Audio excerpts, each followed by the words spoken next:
নবীর কাছে একজন সাহাবী বসে মাথা নিচু করে মনে মনে বলতেছে, এই জুব্বাটা নবী আমাকেই পরায় দিবে, এই জুব্বাটা নবী বুঝি আমাকেই পরায় দিবে।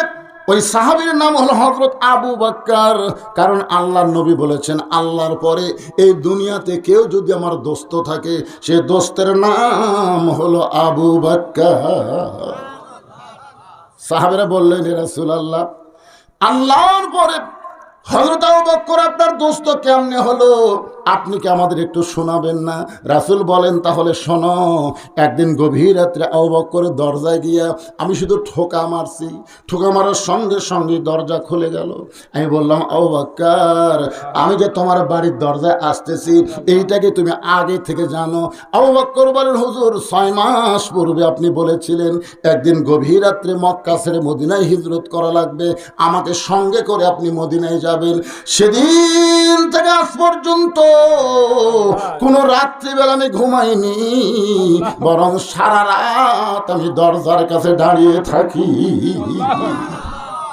রাসূল বলে, সাহাবীরা রে, মাটি থেকে 5600 ফুট উপরে যারা হজ করছেন, তারা নিজের চোখে যদি পায়ে শক্তি থাকে তাহলে দেখবার পাইছেন, মাটি থেকে 5600 ফুট উপর একটা গর্ত আছে, সে গর্তের নাম হলো গারে সুর। জোরে বলেন, নাম কি?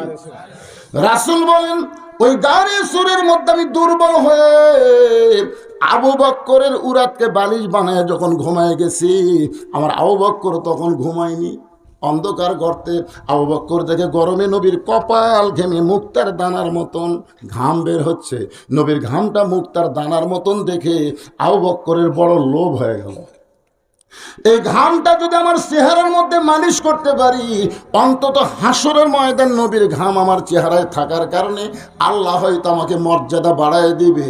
এই মনে করে আবু বকর নবীর কপালের ঘামটা যেই মাত্র হাত দিয়ে মুখে মালিশ করে, সঙ্গে সঙ্গে গাঢ় সুর আলোকিত হয়ে যায়। চাঁদ সূর্য গ্রহ তারা তারি নূরের ইশারা, নইলে যে অন্ধকারে ডুবিত এই ধরণী। সবাই বলেন, নবী মোর পরশমণি, নবী মোর সোনার খনি, নবী নাম ভাবে যে জন সেই তো দোজাহানের ধনী। ওই আলোতে আবু বকর দেখতে পায় ওই গর্তের ভিতরে একটা ছিদ্র দেখা যায়। আবু বকর মনে মনে চিন্তা করে, ওই ছিদ্র দিয়ে যদি কিছু বের হয়ে আমার নবীরে কামড় দেয়। আপনারা বলেন তো, গর্তের মধ্যে কয়জন? কথা বলেন, কয়জন? আবু বকর বারবার চিন্তা করে, ওই গর্ত দিয়ে যদি কিছু বের হয়ে আমার নবীরে কামড় দেয়। নবীর ভালোবাসার মধ্যে নিজকে বিলীন করে দিছে। আবু বকর নিজকে আর খুঁজে পায় না। তখন এই বাম পাখানা ছিদ্রের মুখে লাগায় দেয়। যেই মাত্র ছিদ্রের মুখে লাগায় দিছে, আল্লাহ তাআলা কোরআনের আয়াত নাজিল করেছে, আল্লাযী খালাকাল মাউতা ওয়াল হায়াতা লিয়াবলুয়াকুম আইয়ুকুম আহসানু আমালান ওয়া হুয়াল আজিজুল গফুর। মৃত্যু এবং হায়াতকে আল্লাহ সৃষ্টি করেছে পরীক্ষা করার জন্যে। আজকে আবু বকরের সুন্দর আমলের পরীক্ষা হবে। আবু বকর নিজের জীবনকে বেশি ভালোবাসে না আল্লাহর নবীকে বেশি ভালোবাসে? এই পরীক্ষা করার জন্য আল্লাহ বলে, রে পাহাড়ি এলাকায় বিষাক্ত সাপ আর ঘুরিস না। ওই ছিদ্রের মুখে যে পাটা লাগায় দিছে, ওই পায়ের তালুতে কামড় মার। আল্লাহর হুকুম, বিষাক্ত সাপ মুখে বিষ নিয়ে আবু বকরের পায়ের তালুতে যখন কামড় দেয়, সঙ্গে সঙ্গে কারেন্টের মতন বিষটা এসে কলি যায়। আবু বকর বলে, সাপরে, তুই আমারে কামড় দিলি, তুই মনে করছিস আমি পা টান দিব, আমি মরে যাব, কিন্তু পা টান দিয়া নবীরে কামড় দেওয়ার সুযোগ আমি তোরে দিব না। সাপটা বলে, আল্লাহ, কামড় দেওয়ার পরেও তো পা টান দেয় না। আল্লাহ বলে, আবার কামড় মার, আবার কামড় মার, আবার কামড় মার। কিতাবের মধ্যে আছে 5-5বার সাপটা কামড় মারছে। ওই কামড়ের যন্ত্রণায় আবু বকরের গোটা দেহ থরথর করে কাঁপতেছে। অসতর্ক মুহূর্তে এক ফোঁটা চোখের পানি নবীর গাল মোবারকে পড়েছে। নবী আমার ঘুম থেকে চেতন পায়া আবু বকর বাড়ির কথা মনে করে কাঁদতেছো, বিবি বাচ্চার কথা মনে করে কাঁদতেছো। আবু বকর বলে, রাসূলুল্লাহ, আমার এই বুকটা ছিঁড়ে যদি আপনাকে দেখাবার পারতাম তাহলে আপনি দেখতে পাইতেন। আবু বকরের কলিজার মধ্যে আল্লাহ নবী ছাড়া আর কারো জায়গা নাই। তাহলে কেন কাঁদতেছো? বলে, সিদ্ধির মুখে পাটা দিলে কি জানো বারবার কামড় দেয়, নবী হ্যাঁচকা দিয়ে পা টান দেয়, বিষাক্ত সাপকে দেখতে পায়। ওই সাপ আল্লাহর হুকুমে নবীর সালাম দেয়, নবী সালামের উত্তর দেয় না। সাপটা আবার সালাম দেয়, নবী সালামের উত্তর দেয় না। সাপটা বলে, রাসূলুল্লাহ, আমি আপনাকে সালাম দেই, উত্তর দেন না। আল্লাহ নবী বলেন, সাপরে, তুই আমার কলিজায় কামড় মারবি আর আমারে সালাম দিবি, তোর সালামের উত্তর আমি দিব না। সাপটা বলে, রাসূলুল্লাহ, আমি কামড় দেইনি, আল্লাহ পাক দিবার কইছে। সঙ্গে সঙ্গে নবী বলে, আল্লাহ, আমার আবু বকর এমন কি অপরাধ করলো যাকে সঙ্গে করে আপনি হিজরতে যাবার অর্ডার দিলেন, আর এই গর্তের মধ্যে আপনি তার মৃত্যু কামনা করতেছেন? আল্লাহ ডাকে বলে, হাবিব, আপনার থুতু লাগায় দেন আবু বকরের পায়ের তালুতে, সঙ্গে সঙ্গে 20টা পানি হয়ে যায়। নই আবু বকর হাতটা ধরে বলে, আবু বকর, একবার সাপ কামড় মারলে আমাকে ঘুম থেকে চেতন করতে পারতে, কিন্তু 5-5বার সাপটা কামড় মারলো, তুমি আমারে ঘুম থেকে চেতন করলে না। আবু বকর বলে, রাসূলুল্লাহ, ওই আল্লাহর শপথ করে বলতেছি, আমার জীবনের চাইতে আপনার ঘুমের দাম অনেক বেশি। সে আবু বকর মনে মনে চিন্তা করে, জুব্বা বুঝি রাসূল আমাকেই পরায় দেয়। হযরত আবু বকরের ডান পাশে একজন সাহাবী মাথা নিচু করে মনে মনে চিন্তা করতেছে, এই জুব্বা নবী আমাকে পরে দিবে। ওই সাহাবীর নাম হলো হযরত ওমর। জোরে বলেন, নাম কি? আল্লাহ রাসূল বলেছেন যে আমার পরে কেউ যদি নবী হতো, লাউ কানা ওমর। সুবহানাল্লাহ। সুবহানাল্লাহ। এটা হাদিস রে পাগলা। আল্লাহ কোরআনে বলেছে, মা কানা মুহাম্মাদুন আবা আহাদিম মির রিজালিকুম ওয়ালাকিন রাসূলুল্লাহি ওয়া খাতামান নাবিয়্যিন। আমাদের নবীর পরে আর কোনো নবী নাই, নবীর পরে আর কোনো নবী নাই। কিন্তু যদি থাকতো, আল্লাহ হযরত ওমরকে নবী বানাই দিত।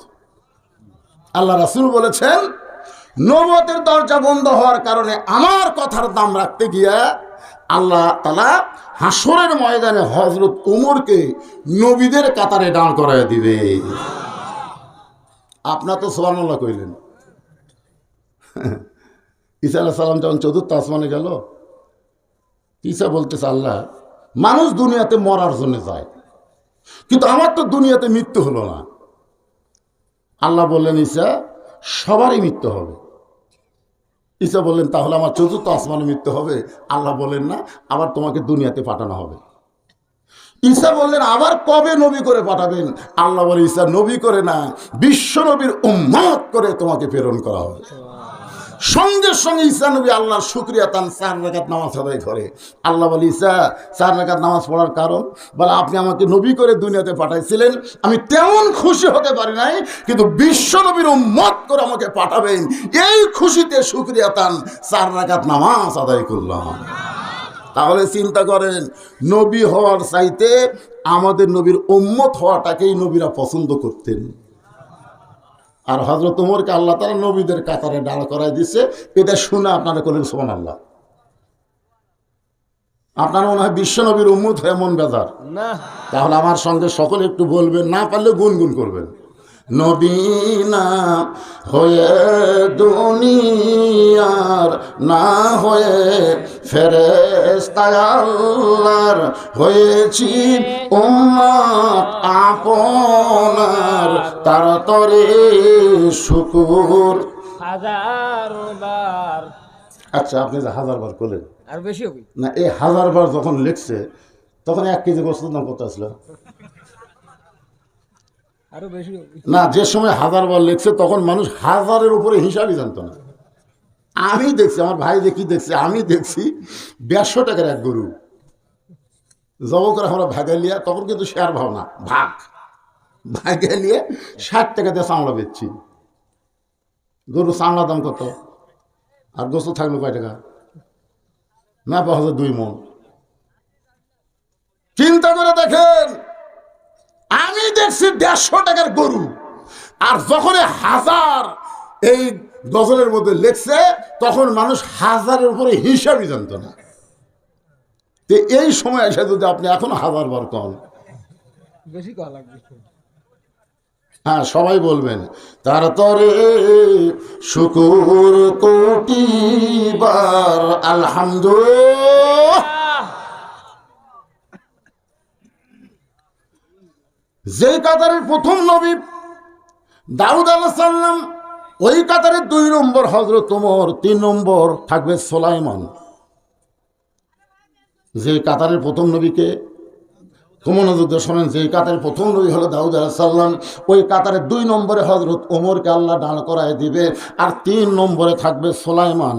আল্লাহ যত নবী দুনিয়াতে পাঠাইছেন সমস্ত নবীরা হলো বুদ্ধিমান, আর চালাক নবী হলো মাত্র 2 জন।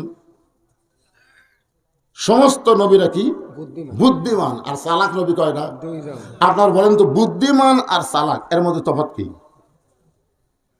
চালাকের কৌশল বেশি জানে। না, বুদ্ধিমানের ব্যাখ্যা হলো আল্লাহ যা কছে সাথে সাথে তাই মেনে নিছে, আর চালাকের ব্যাখ্যা হলো আল্লাহ যা কছে সাথে সাথে মানিনি, আগে বলেছে